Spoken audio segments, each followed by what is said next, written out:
সম্মানিত শিক্ষকবৃন্দ, আসসালামু আলাইকুম। রফিকুল এডুকেশন বিডি নতুন আরেকটি ভিডিওতে আপনাদের সবাইকে স্বাগত জানাচ্ছি।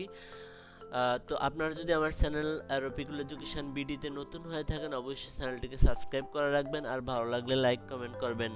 তো প্রিয় শিক্ষকবৃন্দ, আজকে যেই আনন্দের সংবাদটি আপনাদেরকে জানাবো সেটি হলো বাজেটে স্কুল কলেজ শিক্ষকদের জন্য সুখবর, প্রাথমিকে দুঃসংবাদ।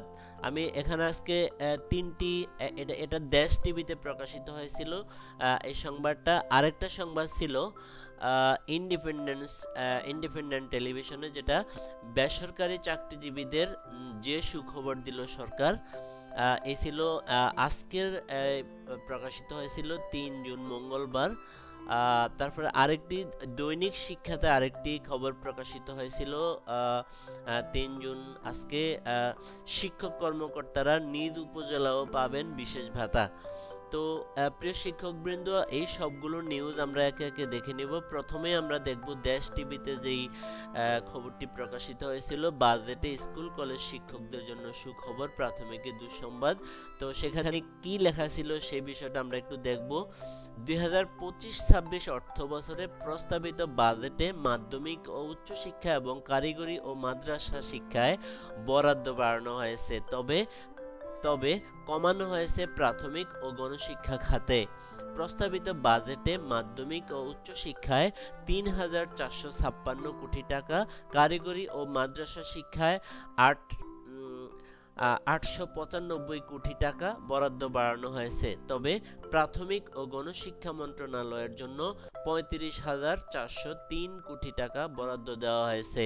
গত অর্থ বছরে ২০২৪-২৫ এ খাতে প্রস্তাবিত বরাদ্দ ছিল ৩৮,৮১৯ কোটি টাকা। সেই হিসাবে বরাদ্দ কমেছে ৩,৪১৬ কোটি টাকা। সোমবার ২ জুন বিকাল ৩টায় অন্তর্বর্তী সরকারের অর্থ উপদেষ্টা ডক্টর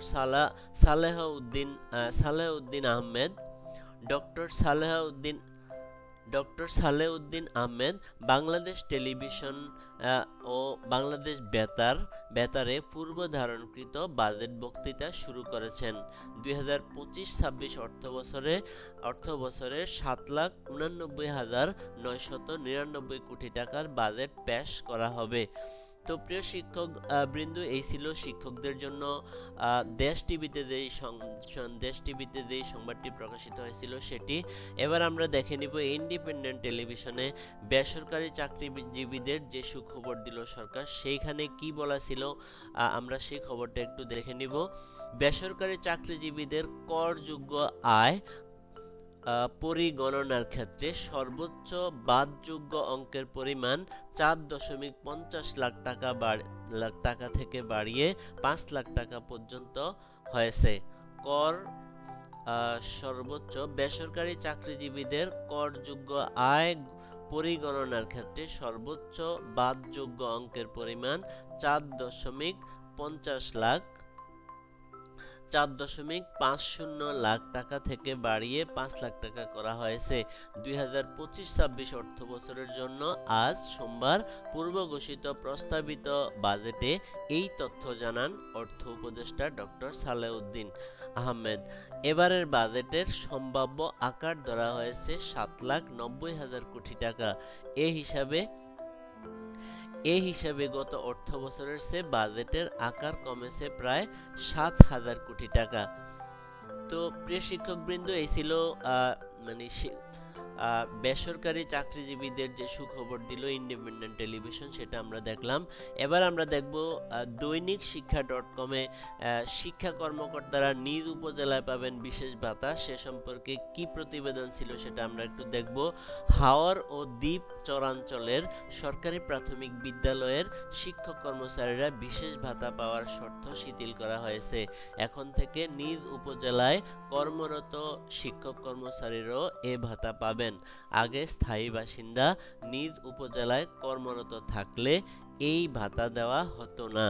সোমবার প্রাথমিক ও গণশিক্ষা মন্ত্রণালয় এবং অর্থ মন্ত্রণালয়ের একাধিক কর্মকর্তা দৈনিক শিক্ষা .কমে এ তথ্য নিশ্চিত করেছেন।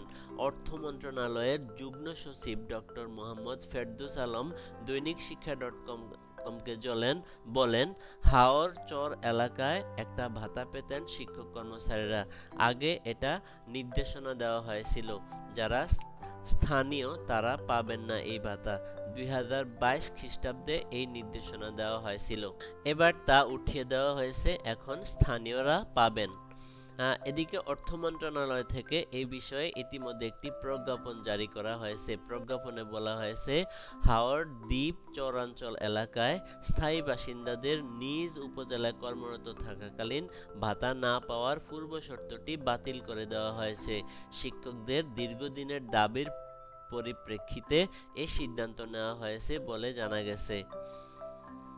হাওর ও চরাঞ্চলগুলো হলো কিশোরগঞ্জের ইটনা, মিঠামইন ও অষ্টগ্রাম, চট্টগ্রামের সন্দ্বীপ, কক্সবাজারের কুতুবদিয়া, নোয়াখালীর হাতিয়া, সিরাজগঞ্জের চৌহালি, কুড়িগ্রামের রৌমারী ও চর রাজীবপুর, পটুয়াখালীর রাঙ্গাবালী, ভোলার মনপুরা, সুনামগঞ্জের ধর্মপাশা, সাল্লা ও দোয়ারাবাজার, হবিগঞ্জের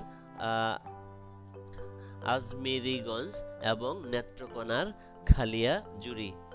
তো এই ছিল প্রাথমিক শিক্ষকদের, যারা আগে হাওরচর এলাকায় নিজ এলাকায় থাকলেও এই ভাতাটা পেতেন না, এখন তারাও এটা পাবেন।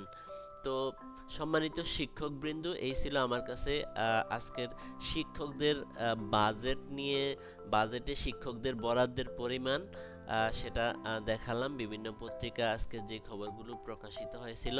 আশা করি ভিডিওটি আপনাদের অনেক ভালো লাগবে। যদি ভালো লেগে থাকে অবশ্যই আমার চ্যানেলটাকে সাবস্ক্রাইব করে রাখবেন আর লাইক কমেন্ট করবেন। তো সবার সুস্বাস্থ্য ও দীর্ঘায়ু কামনা করে আজকের ভিডিও এখানেই শেষ করছি। সবাই ভালো থাকবেন। আল্লাহ হাফেজ।